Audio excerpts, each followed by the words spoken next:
بانی P T I کے توشخانہ اور 190 ملین پاؤنڈ نیب ریفرنسز میں جیل ٹرائل کے خلاف درخواستوں کی سماعت اسلام آباد ہائی کورٹ میں آج ہوگی۔ بانی پی ٹی آئی کی نیب کیسز میں جیل ٹرائل کے خلاف درخواستوں پر سماعت کے لیے نیا بینچ تشکیل دیا گیا ہے۔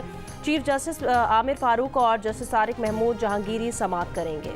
سپریم کورٹ میں فیض آباد دھرنا نظر ثانی کیس کی سماعت آج ہوگی۔ اٹارنی جنرل عدالت کو فیض آباد دھرنا انکوائری کمیشن کی مدت میں توسیع کے بارے میں آگاہ کریں گے۔ چیف جسٹس قاضی فائز عیسیٰ کی سربراہی میں 3 رکنی بینچ سماعت کرے گا۔ سپریم کورٹ نے فیض آباد دھرنا فیصلے پر عمل درآمد کے لیے کمیشن رپورٹ طلب کر رکھی ہے، جبکہ وفاقی حکومت نے 19 جنوری کو انکوائری کمیشن کو 1 ماہ کی توسیع دے دی تھی۔ پشاور کے علاقے صدر میں شاپنگ سینٹر میں لگی آگ پر 5 گھنٹے بعد بھی قابو نہیں پایا جا سکا۔ آگ نے پورے پلازے کو اپنی لپیٹ میں لے لیا۔ فائر بریگیڈ کی 26 گاڑیاں، 130 فائر فائٹرز آگ بجھانے میں مصروف۔ مردان، نوشہرہ، چارسدہ اور خیبر کی فائر بریگیڈ گاڑیاں بھی کوششوں میں شریک۔ شاپنگ سینٹر کے قریب واقع گھروں کو خالی کرا لیا گیا۔ 2 منزلہ عمارت میں mobile phone, U P S اور دیگر الیکٹرانکس کی تقریباً 200 دکانیں ہیں۔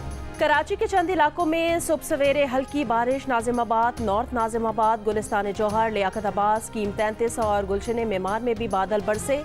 گلگت بلتستان اور آزاد کشمیر میں سمیت ملک کے بیشتر بالائی علاقوں میں خشک سالی کا سلسلہ برقرار۔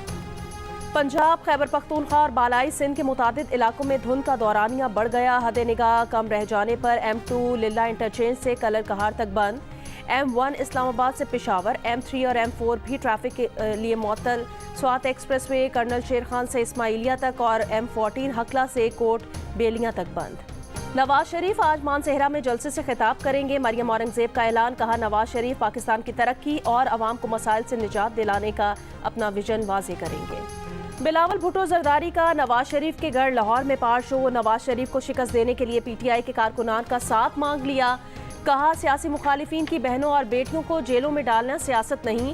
نون لیگ پی ٹی آئی کارکنان سے انتقام لے رہی ہے۔ پی ٹی آئی کے کارکن ان کا ساتھ دیں، انتقامی سیاست کو دفن کر دیں گے۔ بلاول نے کہا کہ وہ اور ان کا خاندان نون لیگ کے ظلم سے گزرا ہے، نہیں چاہتے کہ کوئی اور سیاسی کارکن اس ظلم سے گزرے۔ ووٹ کی عزت کے دعوے دار اپنا نظریہ چھوڑ کر سیاست کر رہے ہیں۔ یہ بھی کہا کہ ہم پر کبھی کوئی شوباز مسلط کیا جاتا ہے تو کبھی وسیم اکرم پلس۔ کیا لاہور کی قسمت میں یہی چہرے ہیں؟ بلاول کے جلسے میں شریک ان کی بہن آسما بھٹو کارکنان کا جوش بڑھاتی رہی۔ پاکستان کا مستقبل نواز شریف سے جڑا ہوا ہے۔ اگر نواز شریف کو نکال دیں تو ملک میں کھنڈرات کے سوا کچھ نہیں۔ چیف آرگنائزر مسلم لیگ نون مریم نواز کا N119 میں انتخابی مہم کے جائزہ اجلاس سے خطاب۔ کہا 2018 سے 2022 تک نااہلی کا اثر پورے پاکستان نے دیکھا اور بھگتا۔ 2018 سے 2022 تک لاہور میں زبردستی آنے والے گھس بیٹھیوں نے لاہور شہر تباہ کر دیا۔ جہاں صبح سڑکیں دھلتی تھی وہاں اب کچرا اٹھانے والے بھی نہیں۔ عوام کو پتہ ہے کام کس نے کیا، سیاسی انتقام کس نے لیا، جھوٹ کس نے بولا۔ M پاکستان کا باغ جناح کراچی میں طاقت کا مظاہرہ۔ کنوینر M پاکستان خالد مقبول صدیقی نے کہا جلسے نے 8 فروری کے انتخابات کے نتائج کا اعلان کر دیا۔ سینئر ڈپٹی کنوینر مصطفیٰ کمال نے کہا کراچی والوں نے پیپلز پارٹی کی 22,000 ارب روپے کی انویسٹمنٹ دفن کر دی۔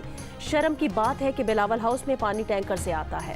عوام کی کم تعداد نے M کا جلسہ مسترد کر دیا۔ General secretary Peoples Party Sindh senator Waqar Mehdi کا بیان، کہا M کی دہشت گردی ختم ہونے کے بعد کراچی تیز رفتاری سے ترقی کر رہا ہے۔ کراچی میں گندگی اس لیے ہوتی تھی کیونکہ متحدہ والے سینیٹری ورکرز کی تنخواہیں کھا جاتے تھے۔ لاہور میں N127 میں پیپلز پارٹی کے الیکشن آفس پر حملہ کرنے والوں کو گرفتار کرنے کا بھی مطالبہ۔ کہا واقعے کی انکوائری کے لیے GIT تشکیل دی جائے۔ بلاول بھٹو زرداری کی مقبولیت سے مخالفین کے اوسان خطا ہیں۔ چند ماہ پہلے شہباز شریف سے بہت کچھ سیکھنے کے دعوے دار بلاول بھٹو بازاری زبان پر اتر آئے ہیں۔ لیگی رہنما خواجہ سعد رفیق کا بلاول بھٹو کا جواب، ایک بیان میں کہا جتنا چاہے پیسہ بہاؤ، پنجاب تمہارے فریب میں نہیں آنے والا۔ N127 سے نون لیگ کے امیدوار عطا اللہ تارڑ نے کہا نواز شریف نے اس حلقے کو آباد کیا جبکہ پیپلز پارٹی نے 15 سال میں کراچی کو تباہ کر دیا۔ رہنما Peoples Party senator Palwasha Khan نے جواب دیا کہ لاہور میں بلاول بھٹو کا تاریخی جلسہ دیکھ کر نون لیگیوں کی زبان بگڑ رہی ہے۔ مجھے کیوں نکالا کے بعد مجھے کیوں بلایا کی راگنی شروع ہونے والی ہے۔ الیکشن قریب آتے ہی گلی محلوں، چوک چوراہوں پر سیاسی گفتگو موضوع بحث۔ گرما گرم چائے کی چسکیوں کے ساتھ سیاسی بات، ڈھابے ہوں یا ہوٹل، ہیئر سیلونز ہوں یا تھڑے، لوگ اپنی اپنی سیاست خوب بھگار رہے ہیں۔ نون لیگ نے قومی اسمبلی کی 50 سے زائد نشستوں پر امیدوار کھڑے نہیں کیے. زیادہ تر نشستیں سندھ کے دیہی علاقوں سے خالی چھوڑیں. پنجاب میں کچھ نشستوں پر استحکام پاکستان پارٹی کی حمایت. گجرات اور بہاولپور کی 2 نشستیں مسلم لیگ کاف کے لیے چھوڑ دیں. ڈیرہ اسماعیل خان سے مولانا فضل الرحمان کے مقابلے میں بھی امیدوار کھڑا نہیں کیا. مسلم لیگ نون نے اپنے امیدواروں کی حتمی فہرست جاری کر دی. 8 فروری کو قومی اسمبلی کی 263 نشستوں پر الیکشن ہوگا، جس میں سے 212 پر نون لیگ کے امیدوار میدان میں ہوں گے.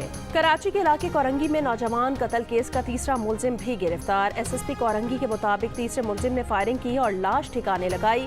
اسامہ کے قتل میں ملوث 2 دوست پہلے ہی گرفتار ہو چکے ہیں. اسامہ کے 2 دوستوں نے پیسے دے کر تیسرے ملزم کو پلان میں شامل کیا. قتل کیس سے متعلق چالان جلد عدالت میں پیش کیا جائے گا. اسامہ مائیوں والے روز اپنے دوست طلحہ کے ساتھ گھر سے باہر گیا، پھر زندہ واپس نہ لوٹا. شادی والا گھر ماتم کدا بن گیا. مائیوں والے دن لاپتہ ہونے والے دلہے کی لاش شادی والے دن ملی. 4 گولیاں ماری گئی تھیں.